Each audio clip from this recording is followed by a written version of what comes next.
This is Kural Media, your trusted source for global news. இது குரல் media செய்திகள்.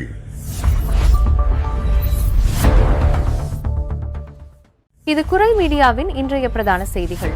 செய்திகளை வாசிக்கும் நான் கோகுலநாதன் தமிழினி. முதலில் தலைப்புச் செய்திகள். எரிபொருள் உதவித்தொகைக்கான காலக்கெடு நீட்டிப்பு. பெட்ரோல் விலை உயர்வை சமாளிக்க அரசு நடவடிக்கை. பாரிஸில் அமெரிக்க கோடீஸ்வரரின் கைப்பை மாயம். 1.3 மில்லியன் யூரோ மதிப்புள்ள நகைகள் குறித்த விசாரணை தீவிரம். பாரிஸில் வீடற்றவர்களுக்கு வழங்கப்படும் முன்னுரிமை விதிகள் கடுமையாக்கம். சமூசோஷல் ஊழியர்கள் தொடர் வேலை நிறுத்தம்.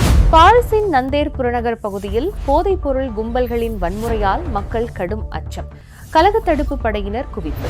காவல்துறையினர் துப்பாக்கி பயன்பாட்டு சட்டத்திற்கு எதிரான மனுவை நிராகரித்தது பிரான்ஸ் தேசிய சபை. பிரான்சில் மருத்துவ ஆலோசனைகள் மற்றும் மருந்துகளுக்கான அடிப்படை விலக்களிப்பு உச்சவரம்பு அதிரடியாக இரட்டிப்பு. ஐரோப்பிய ஒன்றியத்தில் வலதுசாரிகளின் குடியேற்ற எதிர்ப்பு மனு தள்ளுபடி. சட்ட போராட்டத்திற்கு தயாராகும் அமைப்பாளர்கள். தொடர்பான விரிவான செய்திகள்.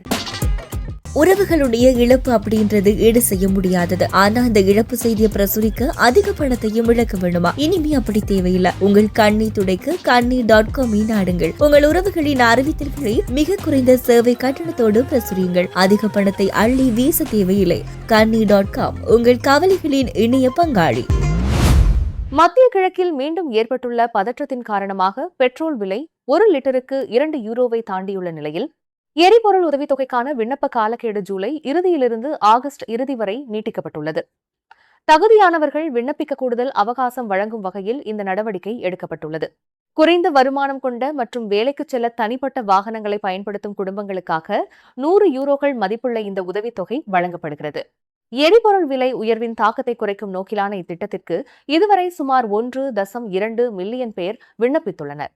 இவர்களில் சுமார் 970,000 பேருக்கு உதவித்தொகை வழங்கப்பட்டுள்ளது. இருப்பினும் தகுதியானவர்கள் அனைவரும் இதை பயன்படுத்தவில்லை என்ற விமர்சனமும் முன்வைக்கப்படுகிறது. இதற்கிடையே பெட்ரோல் விலை உயர்வை சமாளிப்பதற்கான நடவடிக்கைகள் குறித்து ஆலோசனை நடத்த அடுத்த வாரம் பொருளாதாரம், எரிசக்தி மற்றும் வர்த்தகத்துறை அமைச்சர்கள் பரிசில் எரிபொருள் விநியோக நிறுவனங்களுடன் முக்கிய சந்திப்பை நடத்தவுள்ளனர். அமெரிக்காவைச் சேர்ந்த கோடீஸ்வர தொழிலதிபர் ஒருவர் பிரான்ஸ் தலைநகர் பாரிஸில் உள்ள ஆடம்பர தங்கும் விடுதிக்கு வந்தபோது தான் கொண்டு வந்த கைப்பை மர்மமான முறையில் காணாமல் போயிருப்பதை உணர்ந்துள்ளார். அந்த பையில் மொத்தம் 1.3 மில்லியன் யூரோக்கள் மதிப்புள்ள உயர்தர நகைகள் இருந்ததாக தெரிவிக்கப்பட்டுள்ளது. காணாமல் போன அந்த பையில் சுமார் 8 லட்சம் யூரோக்கள் மதிப்புள்ள வைர மோதிரம் உள்ளிட்ட பல விலையுயர்ந்த நகைகள் இருந்ததாக முதற்கட்ட தகவல்கள் தெரிவிக்கின்றன. பயணத்தின் எந்த கட்டத்தில் இந்த கைப்பை மாயமானது என்பது இதுவரை உறுதியாக தெரியாத நிலையில் சம்பவம் தொடர்பாக காவல்துறை அதிகாரிகள் தீவிர விசாரணையை தொடங்கியுள்ளனர். இந்த மர்மமான நகை மாயம் அப்பகுதியில் பரபரப்பை ஏற்படுத்தியுள்ளது.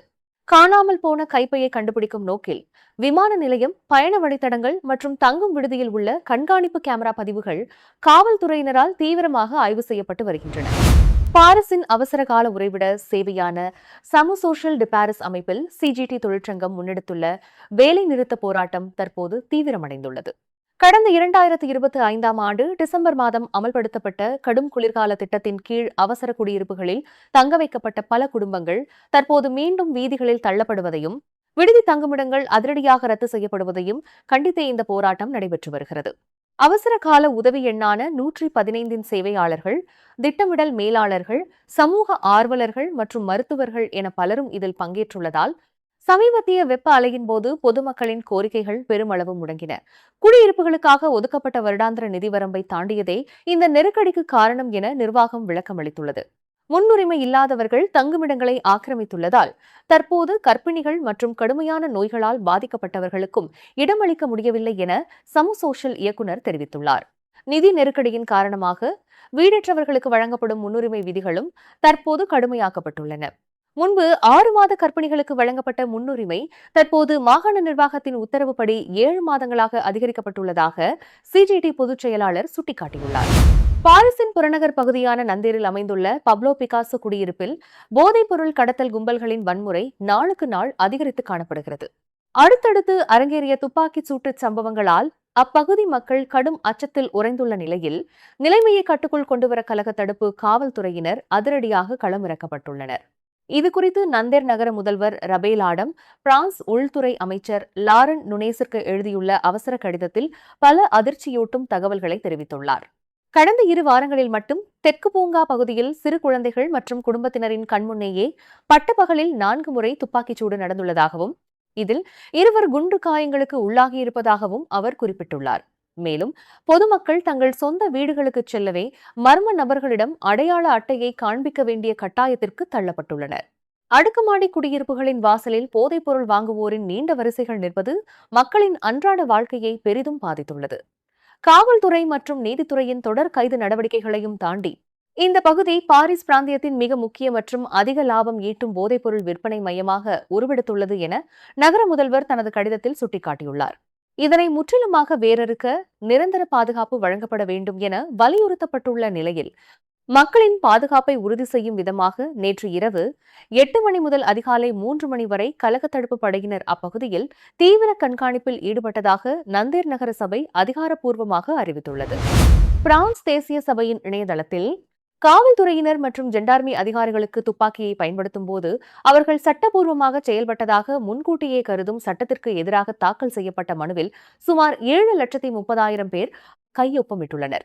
நாடாளுமன்ற விவாதத்திற்கு தேவையான 5 லட்சத்தை கையொப்பங்களை தாண்டிய போதிலும் தேசிய சபையின் சட்ட ஆணையம் 35 எதிர்ப்பு வாக்குகள் மற்றும் 21 ஆதரவு வாக்குகளுடன் இந்த மனுவை மேற்கொண்டு விவாதிக்கப் போவதில்லை என தீர்மானித்துள்ளது. கடந்த ஜூலை 7ஆம் தேதியன்றே இந்த சட்ட முன்வரைவு தேசிய சபையில் நிறைவேற்றப்பட்டதால் மீண்டும் ஒரு விவாதம் தேவையில்லை என பெரும்பான்மை உறுப்பினர்கள் தெரிவித்துள்ளனர். ஆனால் இது அடிப்படை உரிமைகள் தொடர்பான முக்கியமான குடிமக்கள் கோரிக்கை என்பதால் கட்டாயம் விவாதிக்கப்பட வேண்டும் என மனுவுக்கான அறிக்கையாளர் ஊகோ பர்னாலிசஸ் வலியுறுத்தினார்.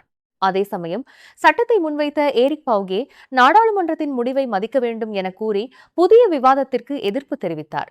ஆரம்பத்தில் காவல்துறையினருக்கு சட்டப்பூர்வ தற்காப்பு என்ற முன்கூட்டிய பாதுகாப்பை வழங்கியிருந்த இந்த சட்ட முன்வரைவு பின்னர் அரசு திருத்திய வடிவில் அவர்கள் சட்டத்தின் வரம்பிற்குள் செயல்பட்டதாக கருதப்படும் என்று மாற்றப்பட்டது. இந்த மாற்றத்திற்கும் மனித உரிமை அமைப்புகள், நீதிபதிகள் மற்றும் வழக்கறிஞர்கள் சங்கங்கள் கடும் எதிர்ப்பு தெரிவித்துள்ளதுடன் வரும் செப்டம்பர் 19ஆம் தேதி மாபெரும் போராட்டத்திற்கும் அழைப்பு விடுத்துள்ளனர். பிரான்சில் மருத்துவ செலவினங்களில் கூடுதல் சுமையை ஏற்படுத்தும் வகையிலான புதிய அறிவிப்பை அரசாங்கம் இன்று வெளியிட்டுள்ளது. அதன்படி மருத்துவ ஆலோசனைகள் மற்றும் மருந்துகளுக்கான அடிப்படை விலக்களிப்பு உச்சவரம்பு அதிரடியாக இரட்டிப்பாக்கப்பட உள்ளது. தற்போதைய நடைமுறைப்படி பொதுமக்களுக்கு மருத்துவ காப்பீட்டு நிதியத்தால் வழங்கப்படும் இழப்பீட்டுத் தொகையிலிருந்து ஒரு சிறு தொகை கட்டாயமாக பிடித்தம் செய்யப்பட்டு வருகிறது. இந்த பிடித்தம் செய்யப்படும் தொகையானது ஒரு நபருக்கு ஆண்டு ஒன்றிற்கு அதிகபட்சமாக 100 யூரோக்கள் என்றளவிலேயே இதுவரை இருந்து வந்தது. ஆனால் அரசின் இந்த புதிய அறிவிப்பின் மூலமாக இந்த உச்சவரம்பு இனி இரட்டிப்பாக்கப்பட்டு ஆண்டுக்கு 200 யூரோக்களாக உயரவுள்ளது. அரசின் இந்த திடீர் முடிவு அடிக்கடி மருத்துவ ஆலோசனைகளை பெறுவோர் மற்றும் தொடர் மருந்துகளை பயன்படுத்துவோரின் பொருளாதாரத்தில் கணிசமான தாக்கத்தை ஏற்படுத்தும் என எதிர்பார்க்கப்படுகிறது. பிசினஸ் பண்றீங்களா?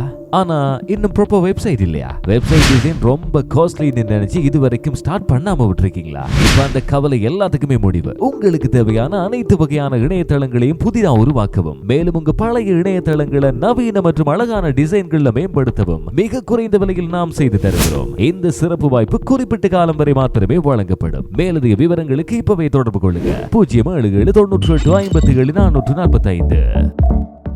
ஐரோப்பிய ஒன்றியத்தில் தஞ்சம் புகுதல் மற்றும் குடும்ப ஒருங்கிணைப்பு உள்ளிட்ட சட்டப்பூர்வமான குடியேற்ற வழிகளை நிறுத்தி வைக்கவும், வெளிநாட்டவரை வெளியேற்றவும் கோரி தீவிர வலதுசாரிகளால் முன்வைக்கப்பட்ட சர்ச்சைக்குரிய மக்கள் மனுவை ஐரோப்பிய ஆணையம் நிராகரித்துள்ளது.